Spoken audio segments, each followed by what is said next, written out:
What's going on, everyone? Welcome to another exciting episode of Whatever News! In today's episode, we've got some stories to talk about. In case you aren't subscribed, you definitely should do so. Subscribe down there, hit the bell to get all notifications. That way you'll always be notified and get the Forever News. I got all the scoop. Definitely subscribe, hit that bell, and enjoy. Okay, people, so for starters, we got a bunch of sales for the latest manga. We're going to focus in particular on the top 10 this week because, yeah, there's an interesting list there, so we're going to talk about that. We got the weekly Shonen Jump author comments from different, variety of authors in Jump. We're going to take a look at that one. The Record of Ragnarok anime was apparently in a certain place taken off of Netflix. We're going to talk about that. Bunch of issues going down with the Tokyo 2020 Olympics. In particular, there's something there regarding the anime mascots that was supposed to be a part of the whole thingamajig, so yeah, we're definitely going to address it. We got a new anime, or I believe it's the first anime trailer for the upcoming Platinum End anime, the series from the creators of Death Note, and a new visual for it as well, so very, very hype about it. We got a couple of pieces of Jujutsu Kaisen news, including a collab that they're working on, as well as Gojo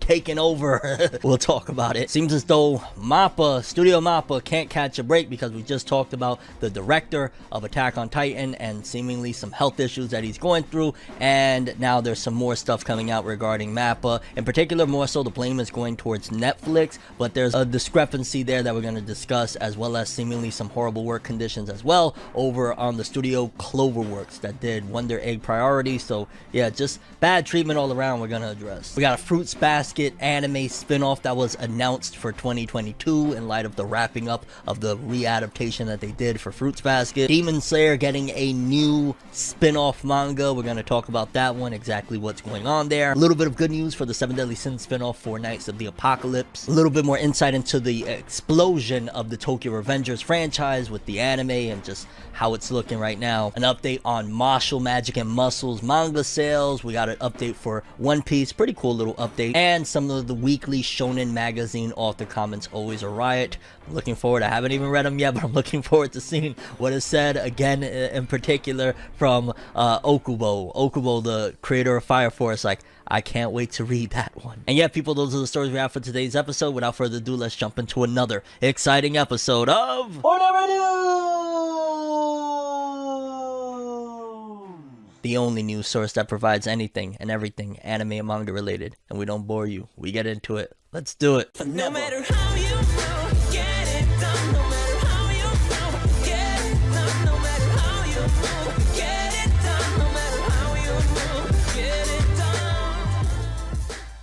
Okay, people, so for starters, we got some sales to take a look at. Normally, we look at the top 50, but to be honest with you, it's starting to feel like it's just the same for the most part, from 50 through 11 of, hey, there's a shit ton of Tokyo Revengers and a little surprise here and there, but for the most part, it's like Tokyo Revengers, Jujutsu Kaisen, and this. So for this one in particular, next week we'll go back to it because maybe things will change, but for this one, we're just going to look at the top 10, because coming in at number 10 is the latest volume, the final volume, if I'm not mistaken, of Attack on Titan, volume 34, this week clocking in 42,000, so it's at 976,000, inching towards that 1 million mark. It's crazy because I feel like this should be at well over a million, considering regardless of how you feel about the ending, Attack on Titan is such a prominent series. I'm shocked that it's not at a million yet, especially, again, it's the final volume, so a little bit shocked there, but still almost a million. Ain't gonna shit on that by any means. Then number 9, Mushoku Tensei, the Jobless Reincarnation, volume 15, with 48,000, which I want to say, isn't it originally a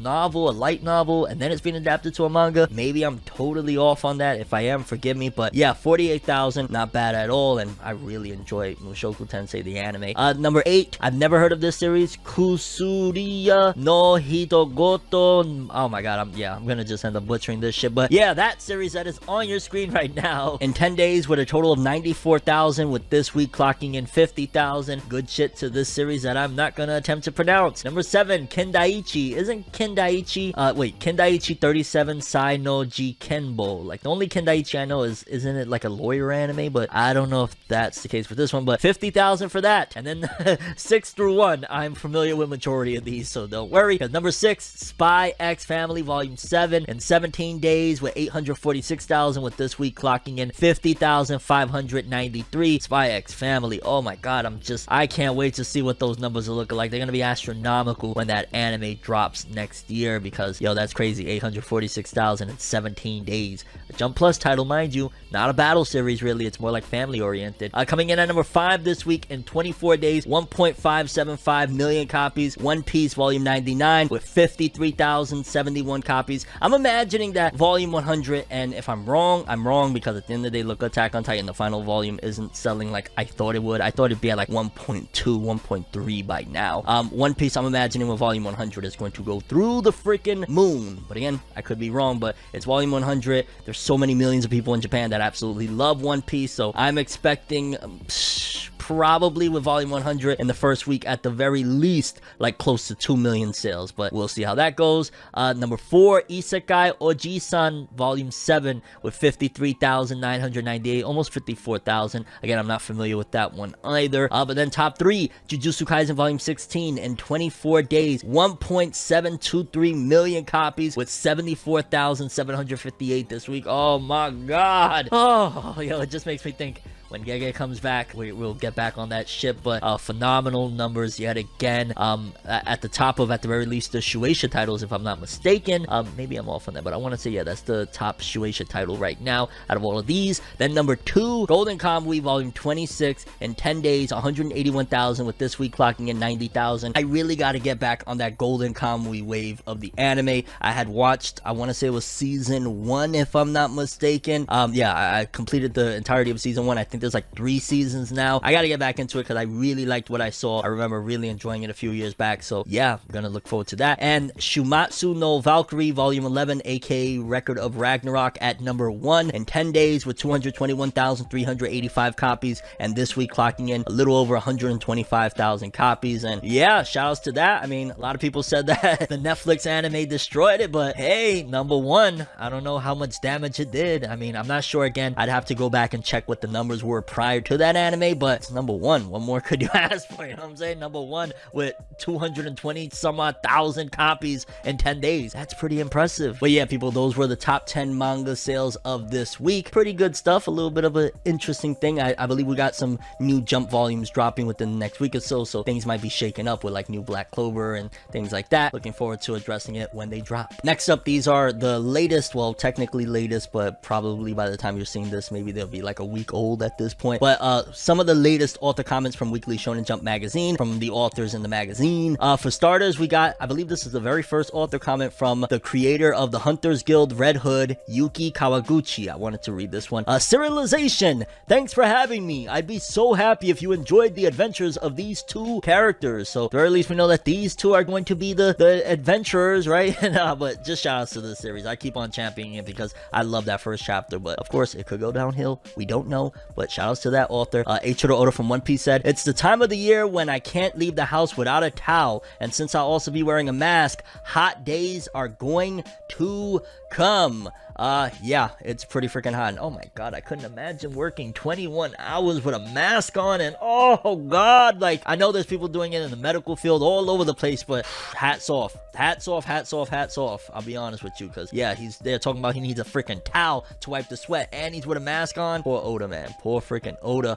Author of Dr. Stone, or I believe, yeah, the author Richiro Inagaki said, "Bulls are colorblind, so the cape doesn't have to be red. It's red in bullfighting for the audience." Really? I did not know that. That's crazy. Okay, but it's Dr. Stone. I'm 10 billion% sure you're gonna learn something from Dr. Stone, right? Hajime Komodo, the author of Marshall, said, "Saito, Asakura, and Kleber were so cool. All the fighters were cool." Okay, shout outs to you. Let's see, moving forward, we got something from Yoshifumi Tozuka, the Undead Unluck author. Volume 7's coming out 7/2 in Japan. Okay, so the volume's already out. Tons of extras. Look for the summer blue and yellow cover. I like when authors do that. I feel like, yo, that's a little bit of a hustle right there. When you're promoting your volume and the author comments, like, you're giving an extra boost in case people missed out, like, oh, they don't know that the volume's dropping. Like, I love that. I always think that that's smart. Some people might look at it like, oh, you're trying to get extra promo. Yeah, I'm trying to sell some books here, people. So shout outs to the author of Undead Unluck, Yuki Tabata, author of Black Clover. The current issue of Koro Koro magazine has a new series from my super comrade in arms, Mizuno, and we're both dads now. Okay,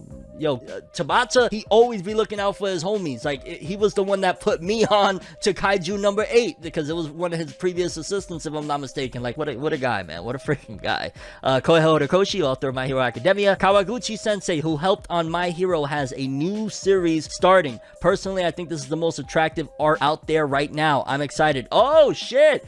Shout outs to, wow, Horikoshi, you know, propping up his mans, the author of Red Hood that just got into the magazine, him giving him a shot, and he's saying that he was somebody that helped on My Hero Academia. That's really awesome. Wow. It kind of makes sense because the art kind of looks somewhat similar. Dope stuff there. Just one more we'll take a look at. Yuto Suzuki, the author of Sakamoto Days. My wife is singing the Palace's cat song. I asked her to stop, but she won't. Well, that's the married life. You know how it goes, Sakamoto. No. But yeah, those are some of the author comments we had in this week's Shonen Jump author comments. Moving forward, now, the very ever so controversial Record of Ragnarok Netflix exclusive anime apparently has been removed from the platform, at the very least in one place in particular. Let's read. Netflix India has removed its listing for the anime of Shinya Umemura, Ajichika, and Takumi Fukui's Record of Ragnarok manga. The streaming platform had listed the anime for release in India on June 17th alongside its worldwide debut. Netflix has not made a public statement about the removal. Anime News Network reached out to Netflix for a comment regarding the removal, but the company did not respond by press time. US Hindu activist Vrajan Zed had made a statement on March 21st urging Warner Bros. Japan to not trivialize Hindu deity Lord Shiva in the anime. According to Zed, in early June, Netflix had refused to remove the anime from its catalog, stating in an email to him that we at Netflix respect all religions, communities, and their cultures and traditions. The stories that are on our service are not intended to be disrespectful or hurt the sentiments of any community or group. The anime is currently streaming on Netflix in the United States. Zed had earlier addressed the publishers of the manga Comics and urged the company not to trivialize Lord Shiva and other highly revered Hindu gods and goddesses in its manga publications. So basically, this dude Zed had been like, you know, hitting up. First he hit up the manga publishers like, yo, what are y'all doing? And I mean, if they got characters based off Adam and Eve and things like that, then yeah, I could see some people getting upset and feeling offended. But yeah, Netflix, it seems as though they tried to hold their ground at first and then eventually ultimately removed it from the platform over there in India. Kind of crazy. Like, I thought they would stick to their guns, but I don't know, maybe the pressure got to them or people started really like unsubscribing from Netflix over there. Who knows? But yeah, if you're in India, unfortunately you cannot watch Record of Ragnarok, and I wouldn't be surprised if soon after they remove the manga from the, you know, publishers over there as well. Okay, next up, now apparently there's a ton of drama going on with the Olympics. To be honest with you, besides this that I'm about to report on, the Olympics has just not been looking all that good regarding the Tokyo 2021 Olympics, because it's been one thing after another. They've been looking a little bit strange over there, I'm not gonna lie. Between, like, you know, they banned the BLM merch over there. They can't wear BLM or whatever, which, you know, this, that, and the third. You could argue that, hey, BLM, you know, there was rumors of people stealing money of BLM and stuff like that, whatever, the owner. So, you know, whatever, it's an organization at the end of the day. I still don't agree with them banning people from wearing that, but it is what it is. Then it was just yesterday that I heard that they were banning swimming caps for afro hair because supreme athletes don't need that, which I was kind of like, what? That don't sound right at all. You know what I'm talking about. That just don't sound right. Like, a swimming cap, like, okay, we just gonna braid our hair down anyway then if you're trying to do that and we still gonna kick ass, whatever. But then the whole debacle with Sha'Carri Richardson, that you could argue, hey, she broke the rules, so there's a discussion to be had there. But now there's even more drama. I'm not even gonna lie. It feels like the gods that be do not want this event to go down, because remember, it was supposed to happen in 2020, then they were considering canceling it in 2021, then they said, no, we're gonna go ahead with it. Like, it is just drama after drama. Now, apparently, Tezuka, the corporation, are under fire as well. Let's read this. Tezuka Productions head responds to backlash regarding Olympic Committee's use of anime characters. Last week, the Japanese Olympic Committee issued a series of tweets promoting the Tokyo Olympic Games using quotes attributed to characters from various anime series, including Astro Boy, Sailor Moon, and Crayon Shin-chan, which, if you look at the poster, which this was announced many years ago now, I want to say like 2016, 2017, if I'm around there, maybe 2018, you know, they got Sailor Moon, Astro Boy, Luffy from One Piece, Naruto, Goku from Dragon Ball, etc., etc. So a lot of big dogs on there. And it said, as public opposition to the Tokyo Olympics continues, however, the committee had faced backlash for the tweets. Detractors argued that it feels out of character for characters with a strong sense of justice like Adam and Usagi to support the games during a pandemic. In response to the backlash, Tezuka Productions head Rumiko Tezuka, daughter of Osamu Tezuka, tweeted, the contract for the character cheering squad was signed after the Tokyo Olympics and Paralympics were decided at a time when nobody could have imagined the threat of the virus. At the time, everyone was looking forward to the games. Right now, the situation has made it so that there are divided opinions whether to continue holding them, but from a business perspective, Adam is participating in the cheering squad as part of the role he was given.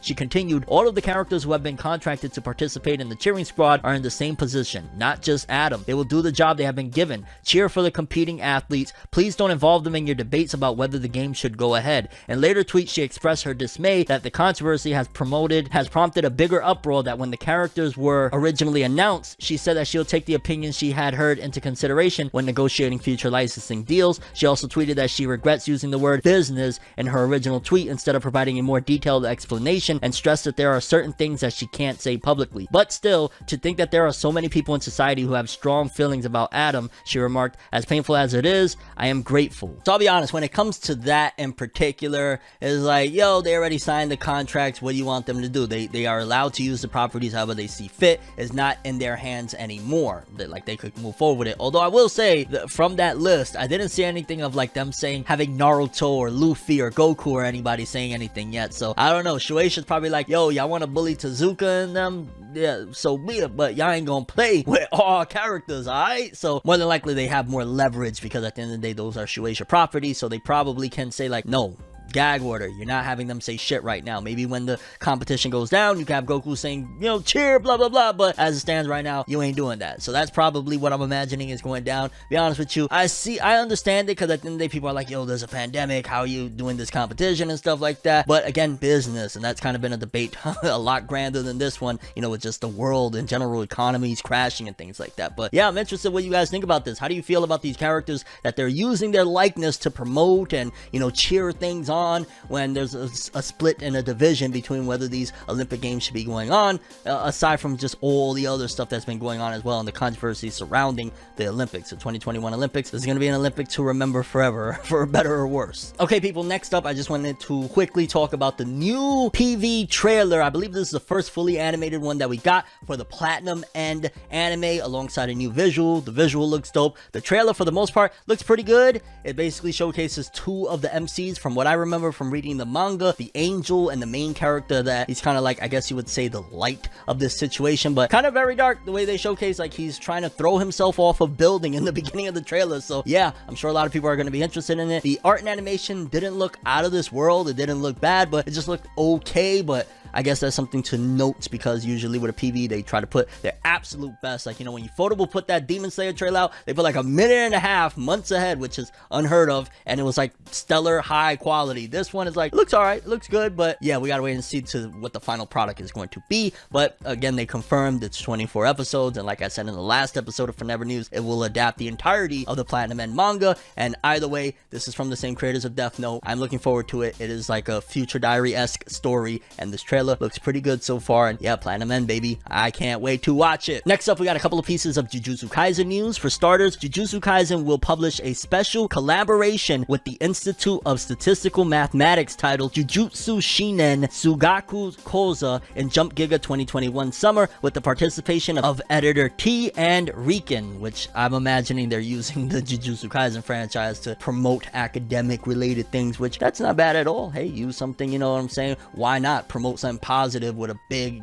title and franchise like Jujutsu Kaisen, which also leads, because I thought it was two separate things, but technically I guess it would fall into the same thing, because that issue of Giga, Jump Giga, is actually going to have the cover be Gojo Satoru from Jujutsu Kaisen, because he will be taking the cover of Jump Giga 2021 Summer Edition. And yeah, it seems like they're going to be pushing really heavily, which I'm imagining they're probably at a crossroad right now. Like, you see that they're trying to do like a mobile game of Jujutsu Kaisen. You got the film coming out. You got a lot of things going out. Meanwhile, the main serialized manga that, you know, selling it extremely well. We just talked about the manga is still selling in the top 5 right now with like 1.7 million copies or some crazy shit like that in like a couple of weeks, 2 to 3 weeks. Very, very high astronomical numbers right there. But then on top of that, you got the manga on break, and they're trying to do all these other things. So seems like they really are trying to push, like, yeah, the manga's on break right now, but there's 100 other things going on to keep the name alive, to keep everything moving. So even though fans aren't getting that fix every week for now, at the very least, they'll still have people excited for more Jujutsu Kaisen. And again,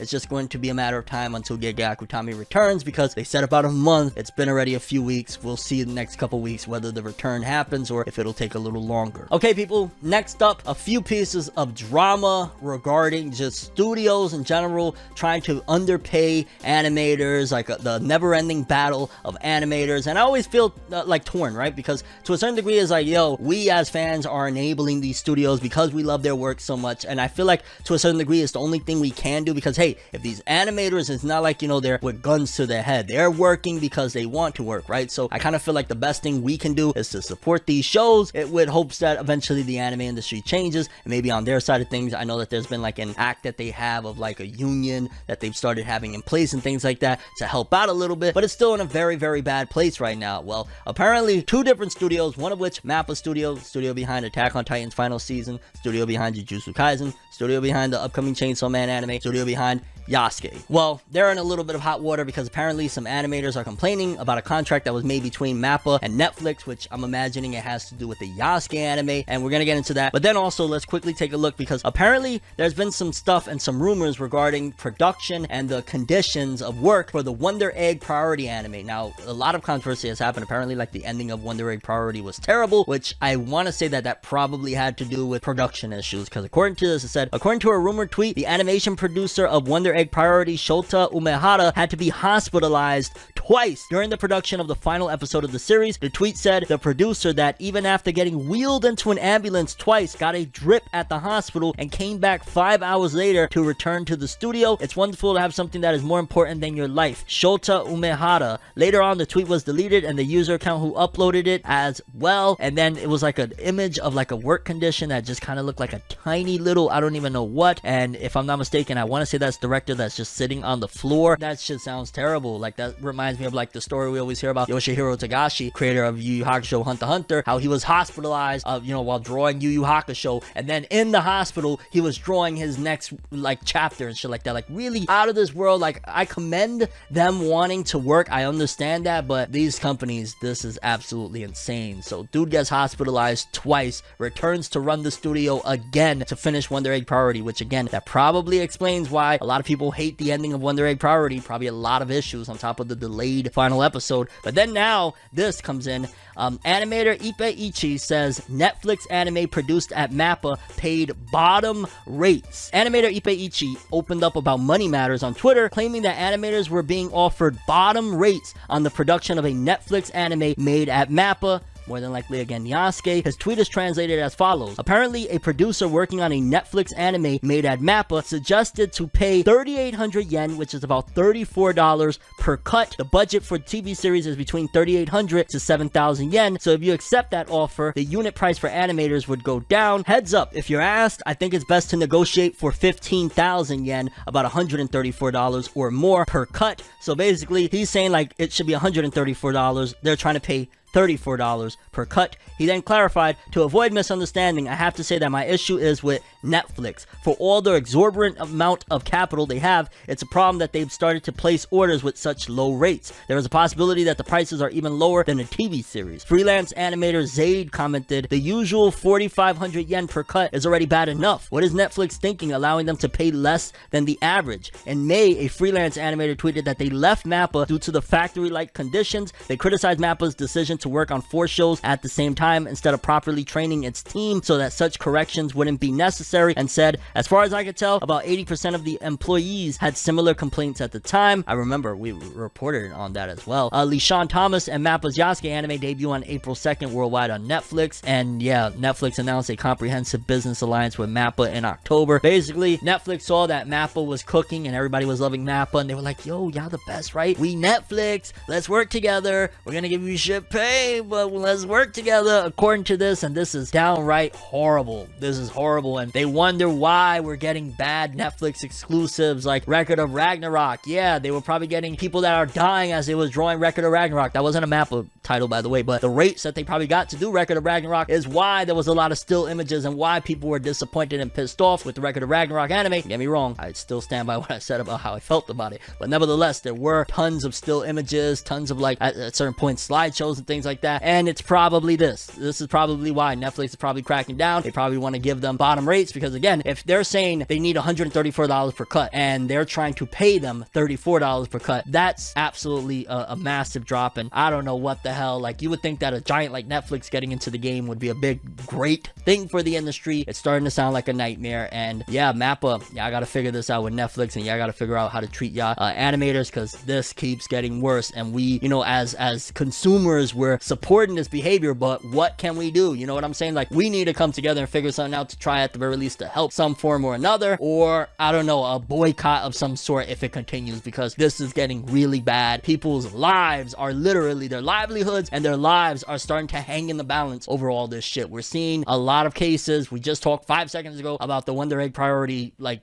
director and shit. Like, wow. Okay, people, next up we got a big announcement. Apparently, Fruits Basket fans, if you were in depression because Fruits Basket is ending and y'all sad, because I ain't gonna lie, every single week the last, I don't know, couple of months, I keep on just seeing Fruits Basket fans saying, I cried watching the latest episode. So apparently Fruits Basket has been really, really sad. Well, apparently there's going to be a new Fruits Basket spin-off anime that is coming next year. Let's read. Fruits Basket anime finale reveals new anime about Toru's parents and a stage play in 2022. The official website for the new anime of Natsuki Takaya's Fruits Basket manga announced on Tuesday that the series is getting a new anime in 2022 titled Kyoko and Katsuya's Story. The anime will center on the backstory of Toru's parents, Kyoko and Katsuya, which the 2019 to 2021 series did not adapt. The website did not list the format or length of the anime. In addition, the manga is inspiring a stage play in 2022. The staff streamed a 6-minute video to commemorate the 13th and final episode of the Fruits Basket, the final anime season, which aired on Tuesday. And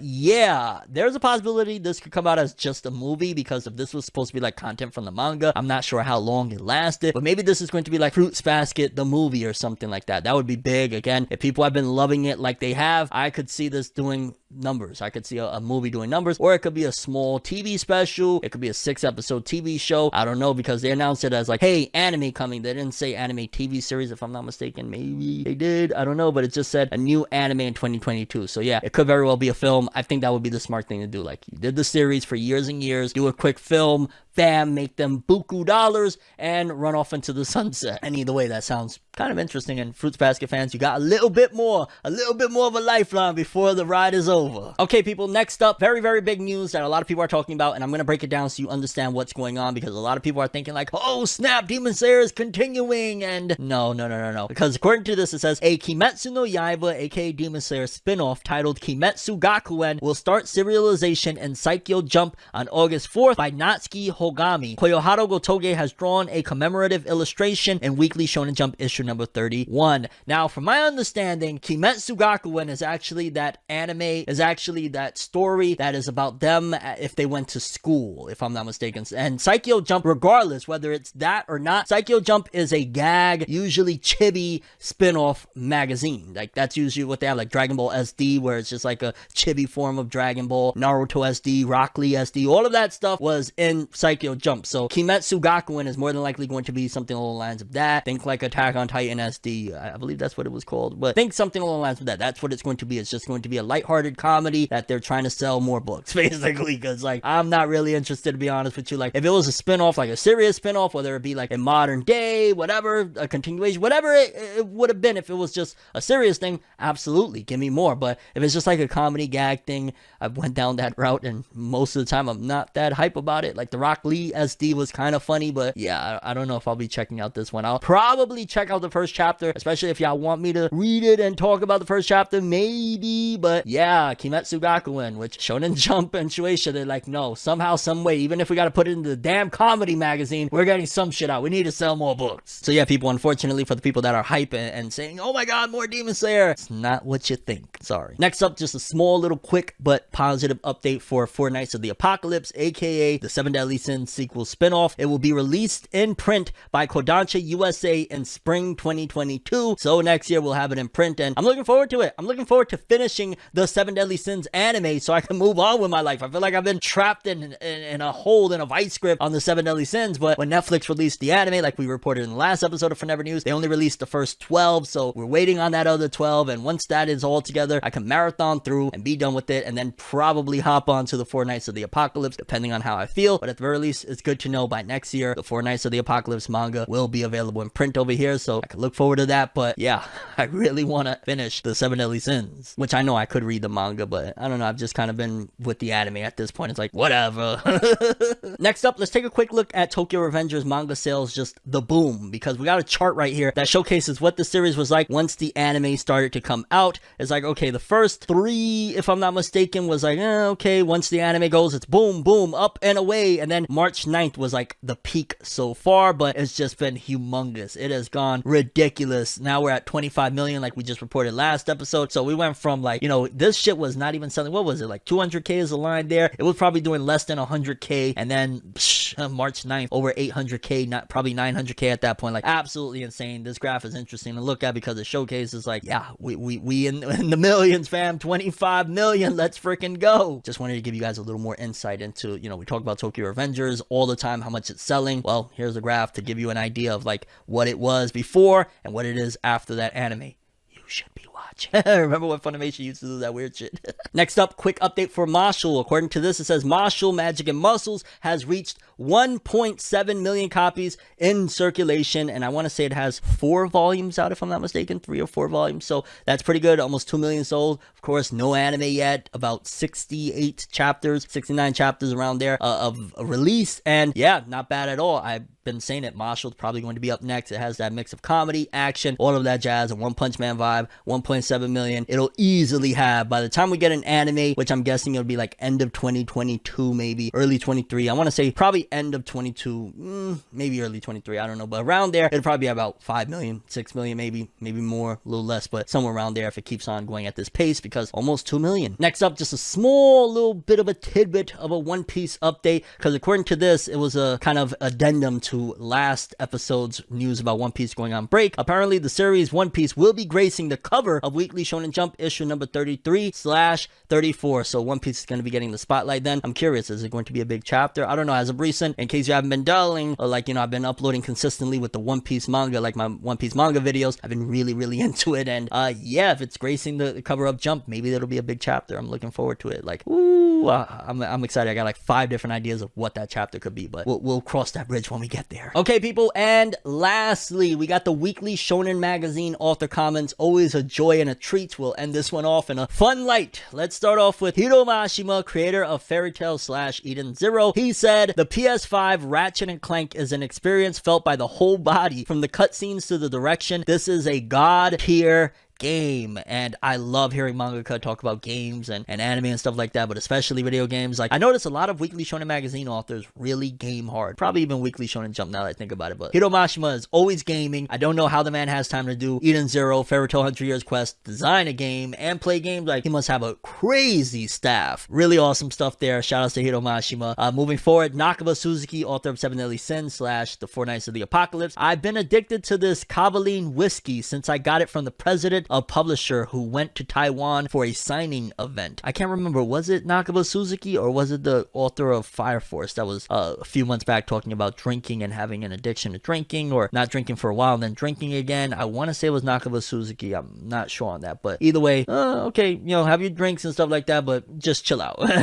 Just always worried about, because again, I want to say it was either him or Okubo that was talking about like kind of just being down a little bit and drinking and stuff. So yeah, in case Nakaba Suzuki, not saying that they are, but if they're going through anything, my heart goes out to you. But yeah, it might just be a lighthearted message, who knows, but just always be on the safe side. Positive vibes. Moving forward, Ken Wakui, the author of Tokyo Revengers, said, the work on volume 23 is now done. The cover is an unconventional looking Hanma. Yeah, I bet that bread that you getting from them volume sales is a Hanma, huh? Nah, I don't even know what the hell Hanma is, but yeah, I bet he's loving that money that he got coming in and that success. And then lastly, we got Atsushi Okubo, creator of Fire Force. I'm having so much fun with online matches in the new Guilty Gear that my fingers hurt. Giovanna is really cute. I don't know. I just read this dude's shit, and this was just like, a normal chill one, but kind of gives me a laugh. And yeah, they love to game. Weekly Shonen Magazine authors love to game. And yeah, people, those are all the stories we got for today's episode. I'm very curious what you guys think. The top 10 sales of manga for the week, the Shonen Jump author comments, the Record of Ragnarok anime being taken off Netflix, the issues with the 2021 Olympics, the Platinum End PV/new visual, the Jujutsu Kaisen news for the upcoming Jump Giga magazine, Mappa and Cloverworks Studios, the terrible work conditions and terrible pay, do better, Fruits Basket spin-off anime 2022, Demon Slayer spin-off manga, Four Knights of the Apocalypse coming to the USA, Tokyo Revengers explosion since the anime, Marshall's manga sales, One Piece getting the cover of Jump in issue 33/34, which more than likely means that following week there won't be an issue of Jump, just to note that, and the Weekly Shonen Magazine author comments, and your thoughts on any of the stories we covered in today's episode. But that's all I have for this one. Thanks for watching. Hope you enjoyed. If you liked anything I had to say or enjoyed the video, drop me a like. I'd greatly appreciate it. And if you want more from me, make sure to subscribe. Follow me on Twitter, Instagram. Hit that bell to get all notifications. And if you want to follow any of my other social media, links are in the description below. I'm FNeverWorld, and as always, people, have an awesome day. And remember the golden rule: anime and manga for life. Bye. Have an awesome day. Peace in. And you guys just watched another episode of Whatever News. Have an awesome day.